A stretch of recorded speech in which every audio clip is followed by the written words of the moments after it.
Franz terbuka dengan cukup keras.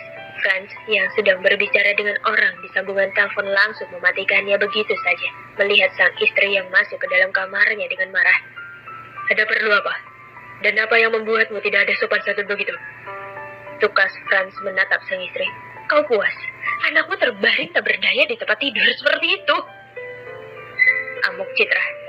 Dia begitu marah pada suaminya atas apa yang dilakukan pria itu pagi tadi pada Rendra. Bahkan Rendra hingga malam ini pun belum juga sadarkan diri. Jika ingin membahas anak tidak tahu diri itu, lebih baik kau keluar dari kamar. Aku ingin istirahat.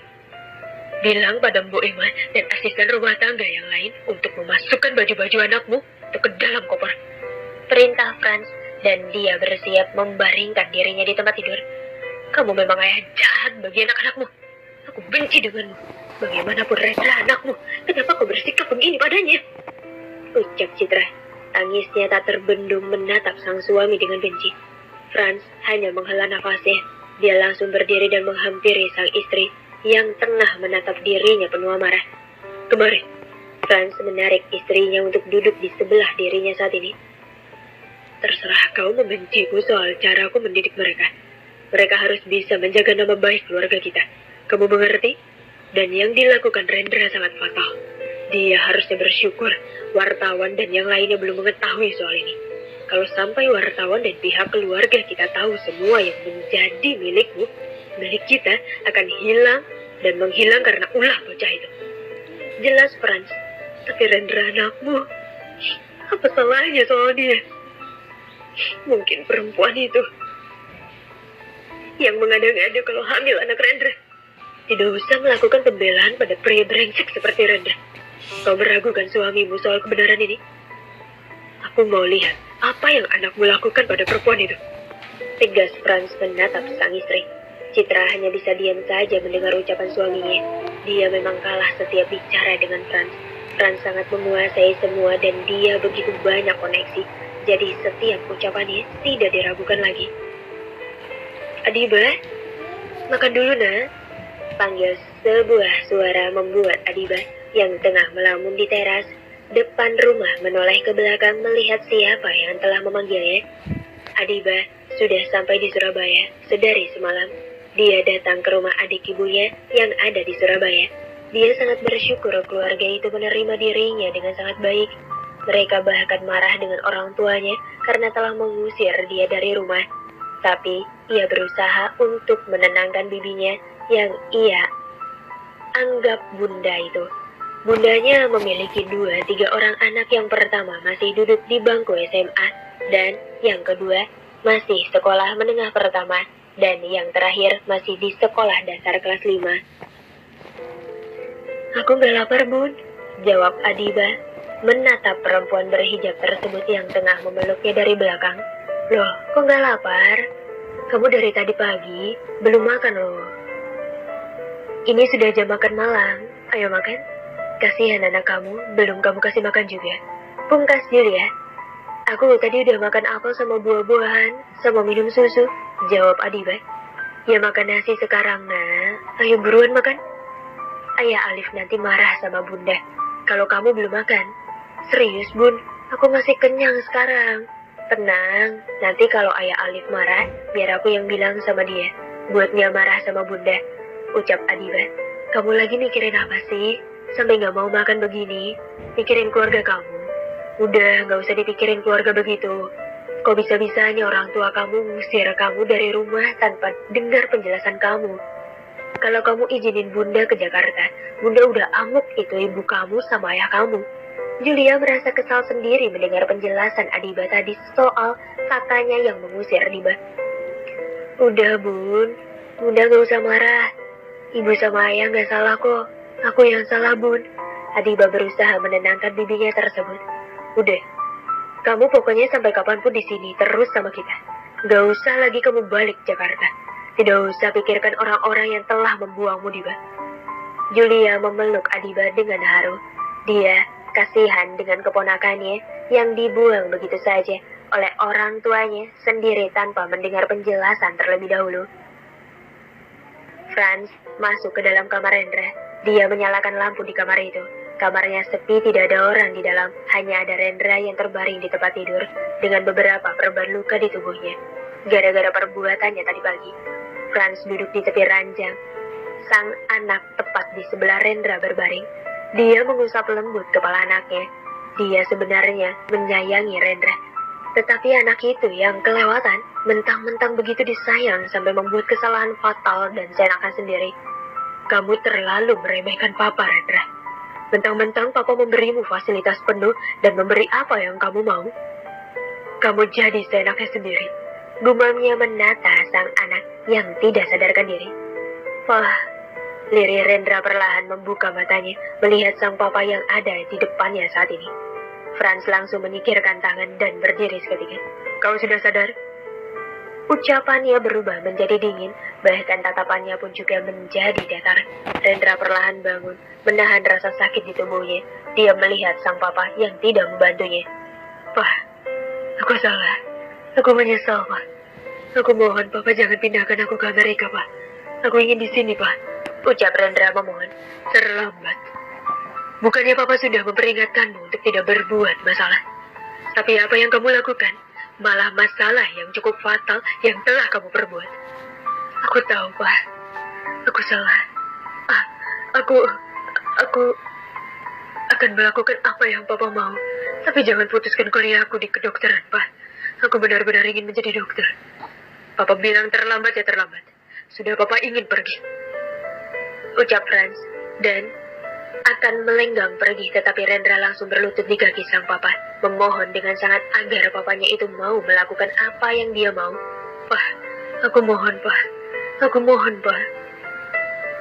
Papa, aku ingin jadi dokter sesuai keinginan kakek dan nenek, Pak. Aku mohon jangan hancurkan mimpi mereka dan harapanku. Rendra mengais di kaki sang Papa. Franz sempat terdiam mendengar itu. Kalau semua itu permintaan dari kedua orang tuanya yang sudah tiada, tapi keinginannya juga tidak bisa dibantah, bahkan dibatalkan begitu saja. Ini hukuman bagi Rendra dan juga demi kebaikan Rendra ke depannya. Kalau Papa mau, aku tanggung jawab dengan perempuan itu. Aku akan tanggung jawab, Pak. Aku juga mencintainya, Pak. Ucap Rendra. Franz melihat ke arah Rendra yang masih memohon di kakinya. Ia malah tersenyum sinis mendengar ucapan sang anak. Mencintai? Kalau kau mencintai perempuan itu, tidak mungkin kau merusaknya, dan tidak mungkin kau menyuruh dia menggugurkan anak yang dia kandung. Kau pikir bisa menipu Papa? Jika memang kau mencintai dia, maka rasakan penyesalanmu. Dan lihat apa yang terjadi denganmu sama dengan yang terjadi dengan dia. Dia diperlakukan begini oleh orang tuanya sendiri, dan sekarang kau merasakan bagaimana rasanya sakit dan tidak diperlakukan seperti ini oleh orang tua sendiri. Tukas Franz pada sang anak. Rendra hanya diam membuat Franz sedikit mendorong Rendra agar tangannya terlepas dari kakinya.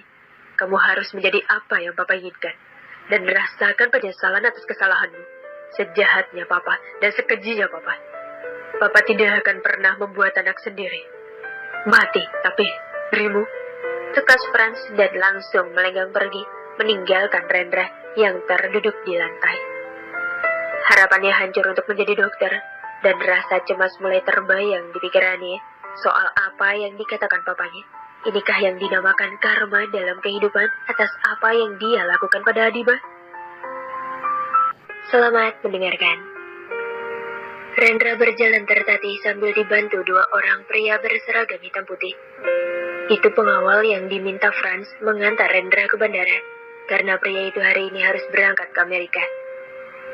Di bawah Citra, Jeremy dan juga Franz sudah berdiri berjejer menunggu Rendra. Rendra menatap ke arah papanya.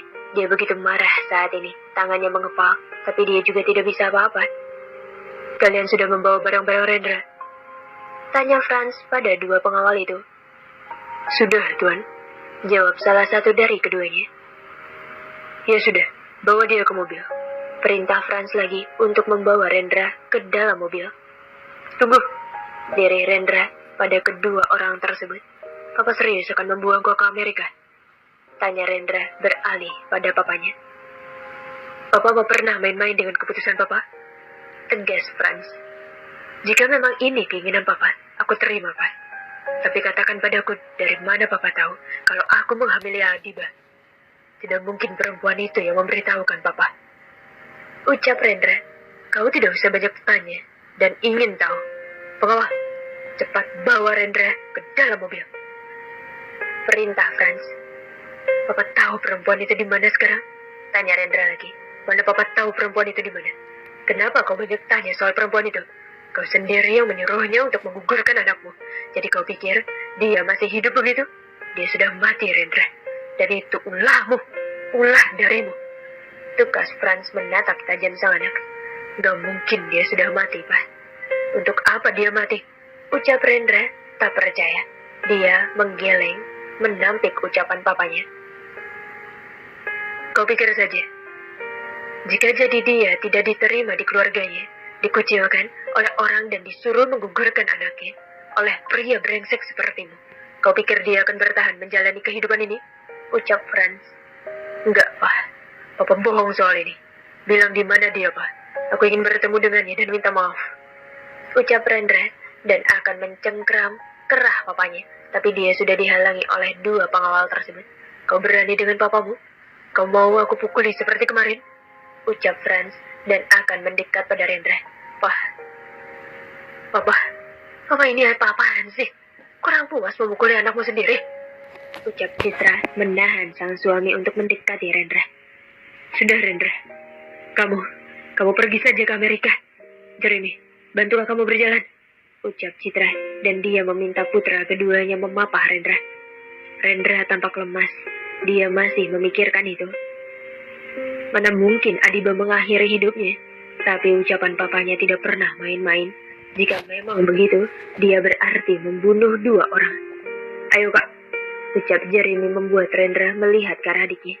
Jeremy terus menuntun Rendra ke depan dan diikuti oleh kedua orang pengawal di belakangnya. Sementara Franz langsung menatapnya penuh kebencian. Adiba, ada yang mau ketemu sama kamu? Ucap Julia memanggil Adiba yang ada di dalam kamarnya saat ini. Siapa Bun?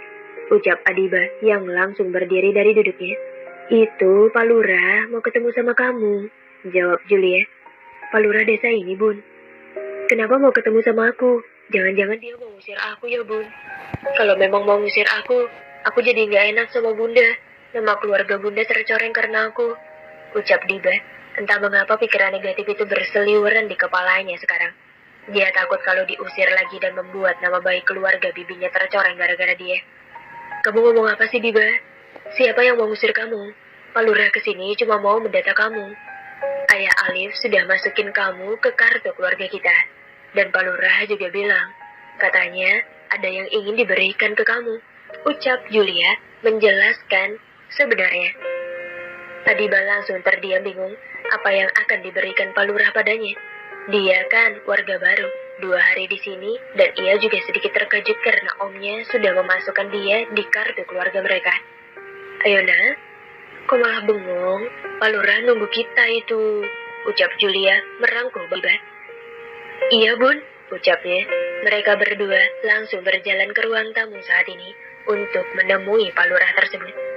Maaf ya Pak Lurah, nunggu lama, ucap Julia, berjalan bersama Adiba, menghampiri lurah desa itu. Iya, tidak apa-apa, Bu Julia. Ini Adiba Pak, keponakan saya. Katanya Bapak ada yang ingin diberikan untuk Adiba. Pungkas Julia. Mereka berdua sudah duduk di depan Pak Lurah yang terlihat membuka tasnya. Begini. Kedatangan saya ke sini ingin memberikan beasiswa kuliah untuk Adiba di salah satu universitas swasta di kota ini. Ucap Pak Lurah sambil mengeluarkan berkas-berkas dari dalam tasnya. Sontak mata Adiba terbelalak mendengar itu. Dia langsung melihat ke arah bibinya yang juga tampak terkejut mendengar ucapan itu. Maaf Pak, Bapak kayaknya salah orang. Saya baru 3 hari di sini. Jadi mana mungkin saya dapat beasiswa di universitas daerah sini? Ucap Adiba merasa kalau itu salah. Tidak Nadiba, Bapak tidak salah. Kamu Adiba, Kumaira, Ramas, Tia kan? Iya Pak. Nah, berarti benar kamu yang dapat beasiswa. Ini tolong diisi besok, Bapak ambil kemari ya. Ucap Pak Lurah sambil meminta Adiba untuk mengisinya. Tunggu Pak. Anak saya baru di sini 3 hari loh. Masa dia dapat beasiswa? Kalau boleh tahu kampus mana ya Pak yang memberikan beasiswa? Ucap Julia yang juga merasa aneh dengan pemberian beasiswa tiba-tiba ini. Universitas Dewangga, Bu. Ibu pasti tahu Universitas Dewangga itu. Mereka menilai siswa dari akademiknya. Dan Adiba dulunya kuliah di salah satu universitas negeri kan? Jurusan kedokteran lagi. Ucap Pak Lurah. Kok Bapak tahu saya kuliah di universitas negeri jurusan kedokteran? Adiba tampak curiga dengan orang di depannya. Kak, kamu salah dengar. Kalau begitu saya permisi ya. Ini tolong diisi. Jangan membuang kesempatan emas seperti ini, Adiba. Tapi, maaf sebelumnya, di sini tidak ada jurusan kedokteran. Ucap Pak Lurah. Bu Juli, saya pamit dulu ya. Pungkas Pak Lurah langsung berdiri dan akan menyalami Julia, membuat Julia langsung refleks berdiri. Iya Pak, makasih sebelumnya. Ucap Julia langsung menjabat tangan Pak Lurah saat pria itu akan pamit pergi. Adiba melihat berkas-berkas di meja itu. Dia heran sendiri, ini seperti tidak masuk akal. Tiba-tiba dia mendapatkan beasiswa di salah satu universitas. Sedangkan kuliahnya saja di Jakarta ia belum resmi keluar karena baru beberapa bulan dia tidak berangkat. Berangkat kuliah saja 2 bulan lalu dan sekarang sedang libur semester. Bunda, aku ngerasa aneh sih dengan ini. Aku belum keluar dari kampus aku yang dulu loh, Bun. Aku masih mahasiswa di sana, tapi kenapa aku sudah dapat ini dari kampus lain? Heran Adiba. Sungguh ini tidak wajar menurutnya. Bunda juga bingung, kok bisa ya? Tapi ini harus kita syukuri, Diba. Kamu lanjutkan saja kuliahmu di sini. Ini rezeki kamu. Biar nggak putus kuliah, kamu terima aja ya. Siapa tahu bisa jadi ladang rezeki buat kamu dan anakmu ke nanti. Saran Julia pada Adiba. Adiba sendiri merasa aneh dengan semua ini. Bagaimana bisa dia mendapatkan beasiswa sekarang? Universitas Dewangga memang sering memberikan beasiswa pada orang tidak mampu. Tapi kok kamu bisa diberikan ya? Dan mereka tahu dari mana soal kamu? Kamu kan baru di sini. Ucap Julia merasa heran sendiri dengan semua itu. Adiba sendiri hanya diam. Dia berpikir juga tentang hal ini. Haruskah dia menerima beasiswa ini sekarang?